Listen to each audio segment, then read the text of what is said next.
wahai Prabowo dan kabinet menteri-menterinya, demi Allah kami pemuda-pemudi Indonesia bersumpah demi Allah, di Indonesia tidak ada sejengkal tanah pun bagi siapapun yang merampok dan merampas harta bangsa dan rakyat Indonesia, saudara-saudara.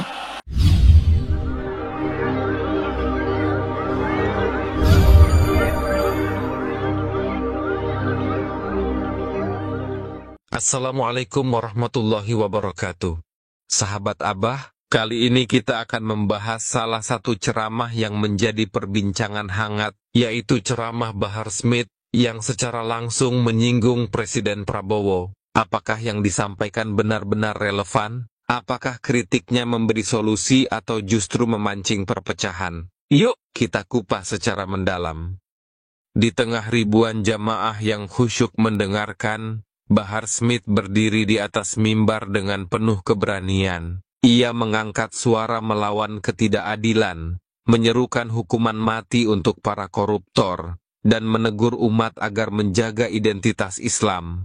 Namun, di tengah ceramahnya, ia menyebut nama Presiden Prabowo secara langsung, mengkritik kebijakan, bahkan mempertanyakan posisinya sebagai pemimpin. Apakah ini langkah berani yang patut diapresiasi, atau justru sebuah retorika yang terlalu emosional?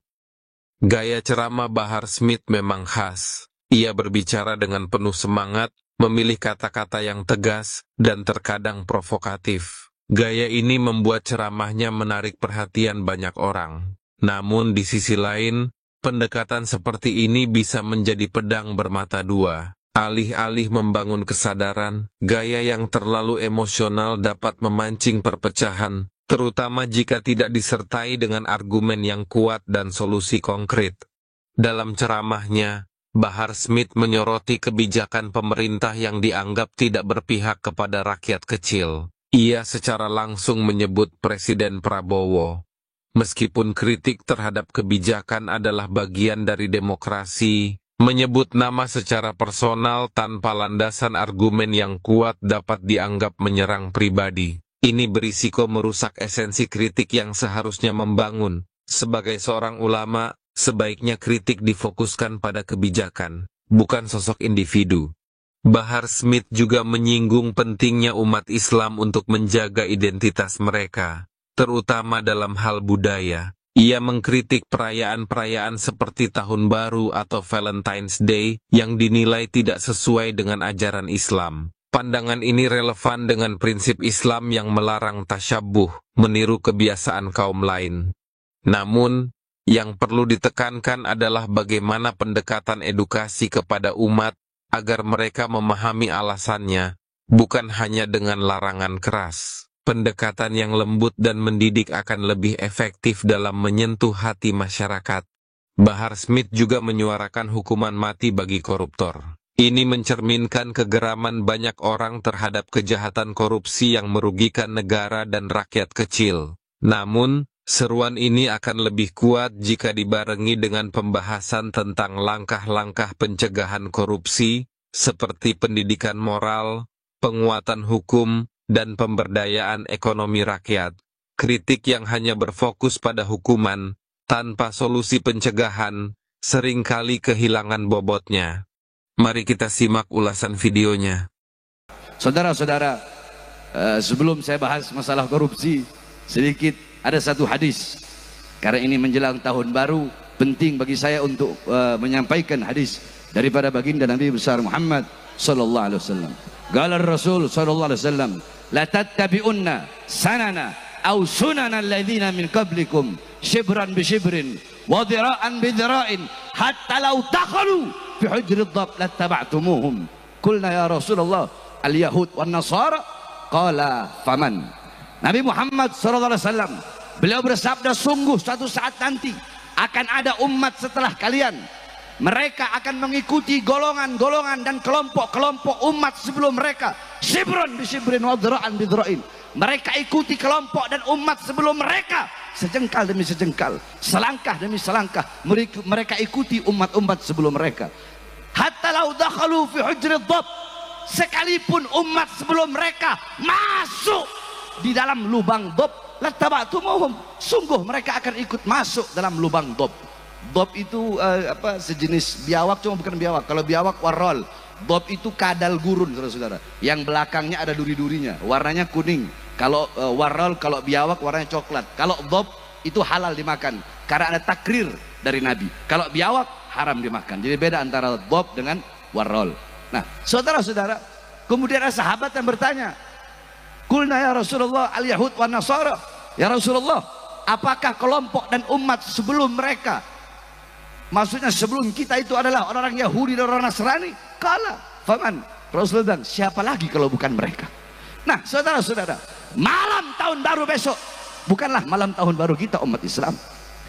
Itu adalah malam tahun baru orang-orang sebelum kita, umat sebelum mereka. Akan tetapi di Indonesia yang paling banyak merayakan malam tahun baru, yang paling banyak merayakan hari Valentine. Lihat malam tahun baru, yang paling banyak keluar, yang paling banyak maksiat, mabok-mabokan, istahalla zina wa istibahal khumur wa darubu bil ma'azif. Mereka zina seperti perbuatan yang halal. Mereka halalkan zina, khamr, mereka perbolehkan seakan-akan itu bukan hal yang tabu, bukan hal yang haram. Mereka memainkan musik-musik yang membuat lupa dan lalai kepada Allah.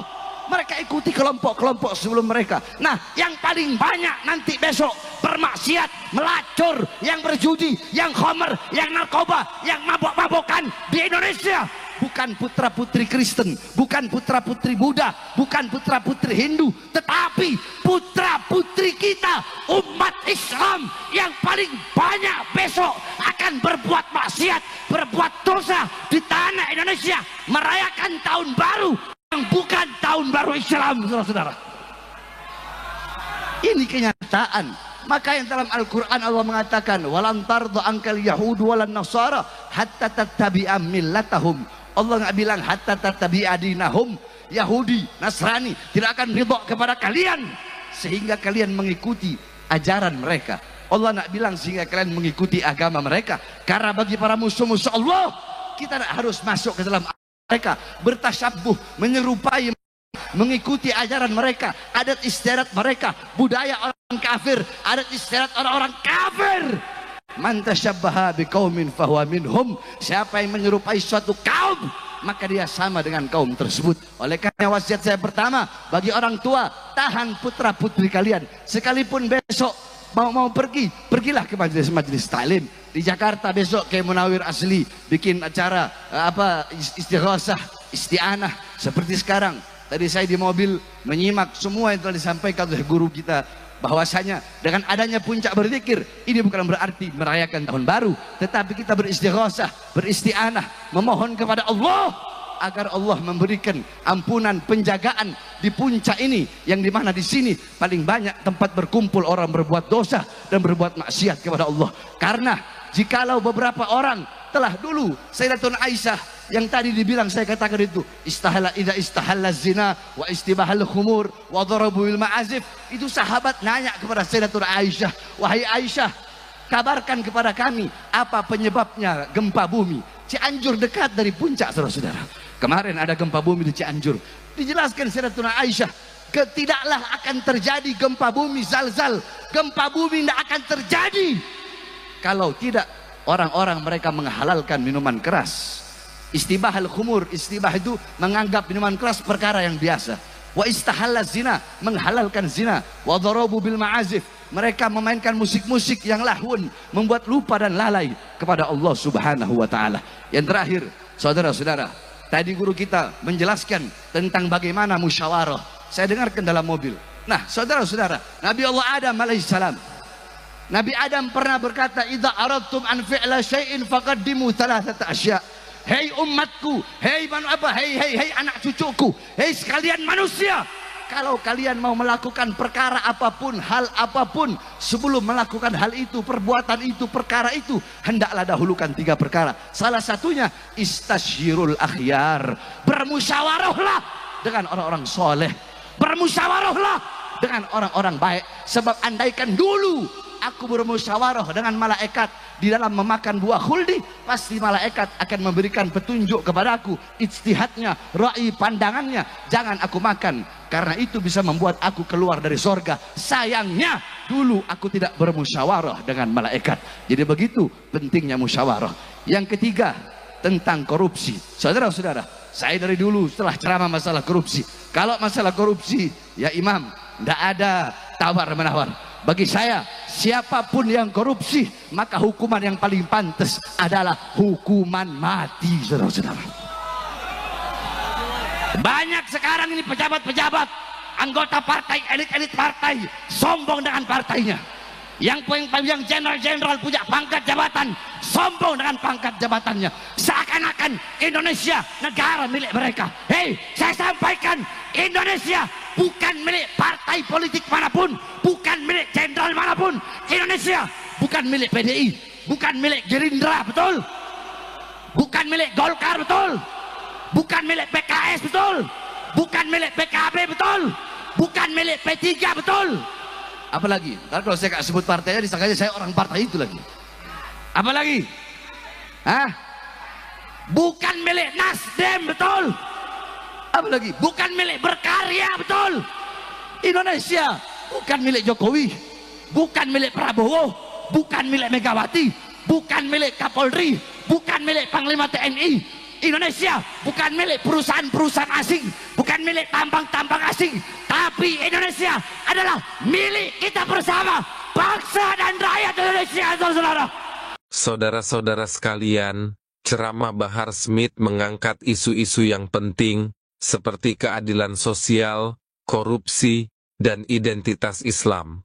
Namun, pendekatan yang terlalu provokatif dan fokus pada kritik tanpa solusi konkret dapat mengurangi efektivitas pesan yang disampaikan. Kritik yang baik adalah kritik yang membangun, menginspirasi perubahan, dan tidak hanya memancing emosi. Kita sebagai pendengar juga perlu mendengarkan dengan pikiran yang terbuka dan kritis, tanpa mudah terprovokasi. Demikian pembahasan kita hari ini. Semoga analisis ini dapat memberikan perspektif yang lebih jelas dan membantu kita semua menjadi masyarakat yang lebih bijak dalam menyikapi berbagai isu. Kita doakan semoga bangsa ini selalu diberkahi dengan pemimpin yang adil, ulama yang bijak, dan rakyat yang bersatu. Jangan lupa untuk menyampaikan pendapat Anda di kolom komentar. Jika Anda merasa konten ini bermanfaat, silakan like, share, dan subscribe untuk mendapatkan pembahasan inspiratif lainnya. Sampai jumpa di video berikutnya. Wassalamualaikum warahmatullahi wabarakatuh.